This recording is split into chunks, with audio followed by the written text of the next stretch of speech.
Good. Good. How are you all? Okay with me. Yeah. So can you introduce yourself and your... Sure. Hello. I'm Raphael Bob-Waksberg. I'm the creator of BoJack Horseman, and I'm here to talk about my new show with Kate Purdy, Undone, on Amazon Prime. How difficult was the production of the show? Well, the production of it had many different parts to it because we shot it, and then we designed it, and then we rotoscoped it, and we animated it, and we edited it. All one long snake with many different pieces. I'm fond of saying that rotoscoping animation combines the hardest parts of live action with the hardest parts of animation. Which I don't know if that's technically true, because there's some other hard parts that we didn't have to do.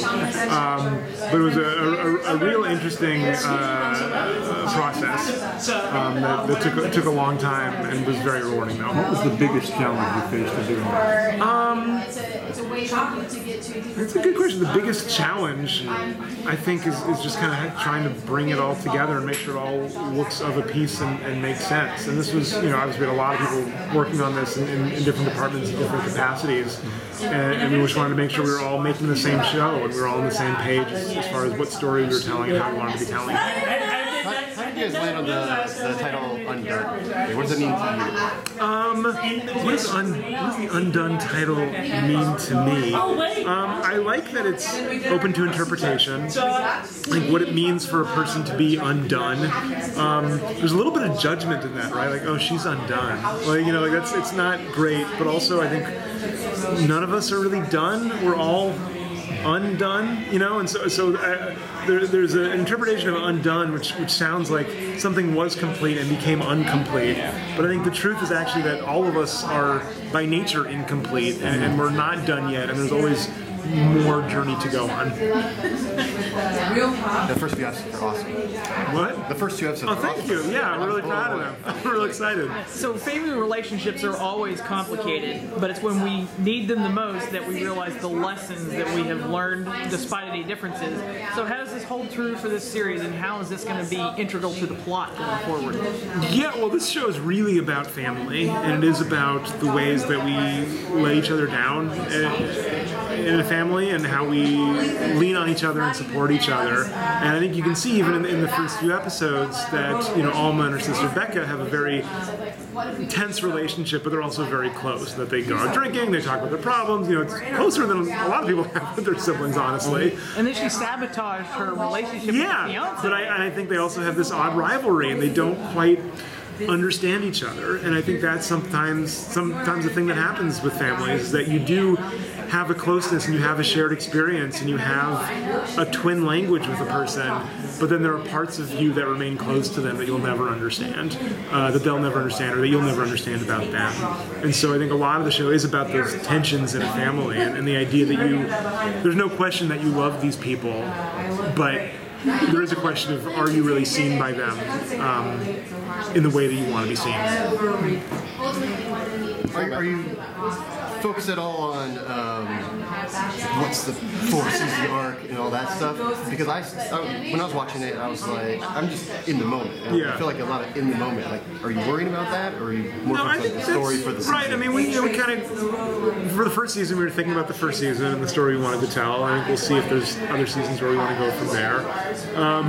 But I think, Kate and I are very focused on, like, what's the story right now? What are we interested in telling? We don't want to pre-plan it so much that then we're married to some sort of thing that we box ourselves into a corner. And also, I think we want the show to feel like a question without answers necessarily. And so I hope people aren't watching it looking for the solving of the mystery of what is happening to her. Because I think, yes, that's a question that we are continually asking, but I think the spoiler is kind of what is happening to her is what is happening to her. And it is up to you as an audience to judge for yourself how you interpret that. You may or may not get more explanation than what is presented already. I think that's like a journalist like heaven right there. Everyone can have their own interpretation and be happy. That's exactly right. I mean, and I hope people do have their own interpretations and are happy. And I'd say if you watch the show and you don't like it, try a different interpretation. Make you like it better. Exactly. Right, It's almost right. It's like the ending of Inception. Our entire show is like the ending of Inception. I wonder how long can you walk on that tightrope and maintain that ambiguity. But I think that's really interesting because I think the world is ambiguous and the world doesn't have answers. And the world presents itself to you in ways in which you have to interpret for yourself what it means. And that's kind of what we're doing with the show. So that's kind of unconventional nowadays. Most of the time, arcs are very transparent and very predictable, to say the least. Considering that this is like I said to Kate earlier, this is a really exciting time for Amazon Studios. Considering that you're taking an untraditional approach with it, what type of confidence have they given you to go forward with this? Oh, well, they've been fantastic. I think they really got the pitch when we brought it in, and I think they were really interested in making the show as we presented it to them. And it really felt like this was a good home. It felt like this is a place that makes interesting shows, that is willing to take risks, that is willing to tell emotional stories about women, and that allows female characters to be prickly and hard in a way that is not always welcome on other channels or on other shows. And so it felt like a really good opportunity to partner with them, and they've been wonderful the whole way, and they've really allowed us to go to those weird places, And I've said, like, this is a weird show, guys. Like, I hope you're not thinking this is going to be your Lord of the Rings, because this is like this show is not for everyone, but I think the people who it is really for those people, and I hope that people find it, and I hope that it speaks to them, because it was made with that in mind. Could you just say that demographic with the people you say it's for? I know we're all at Comic-Con, so is it okay to we're going to go with nerds right now? No, I don't know. I mean, I think it is for a self-selecting bunch that will find themselves, and I don't want to paint them in a corner and say it's just for nerds, or it's just for women, or it's just for Latinx people. It's for people who are waiting for a show to talk to them in this way, and I think those people will reveal themselves in a way that I don't necessarily know, and so that's why I'm glad I don't have to do the marketing for the show. That's so But I felt that way. One of the most rewarding things to me about working on BoJack is that it's an audience that finds itself, and that people come up to me and go, "Oh, I never would have thought you would have liked this show, but as you're describing it, I see how it's speaking to you, and I see what it means to you." And I think this is a show that is meant to mean something to people. It's not a show.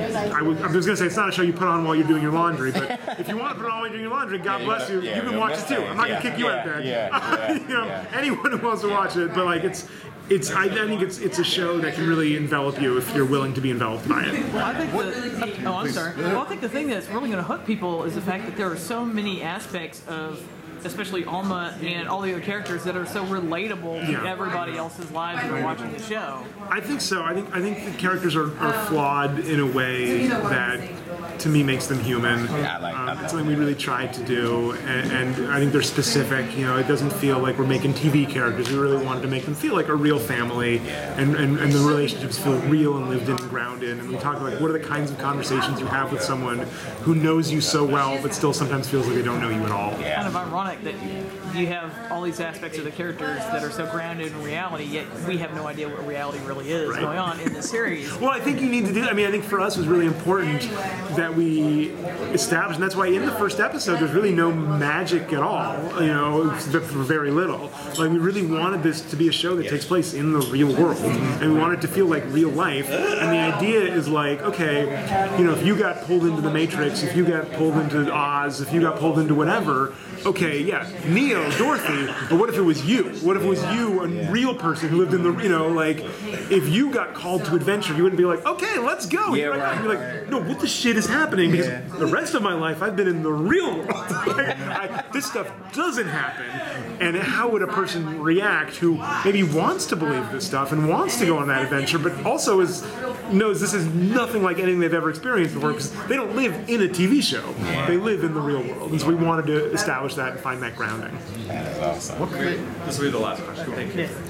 What creatively can you do in this show that you felt restricted creatively in your other show, like BoJack? What were you like really excited? That's a great question. I mean, I feel very free with BoJack. I don't feel restricted a lot. I mean, I'd say it's fun to play with new characters and different relationships and kind of build some new mysteries and some new things. I think the kinds of relationships we have on the show are not like the ones we have on BoJack. To tell us a story about two sisters is really exciting for me. I have two sisters, and I know what that relationship is, and we don't really explore any sibling relationships on BoJack, so that was really fun to kind of really tell a story about a family, because BoJack is maybe more a story about found family or the people you surround yourself with, and this is a story about like the people that you're from, and that was really exciting for me. Thanks, guys. Thank you. Appreciate it. Awesome job.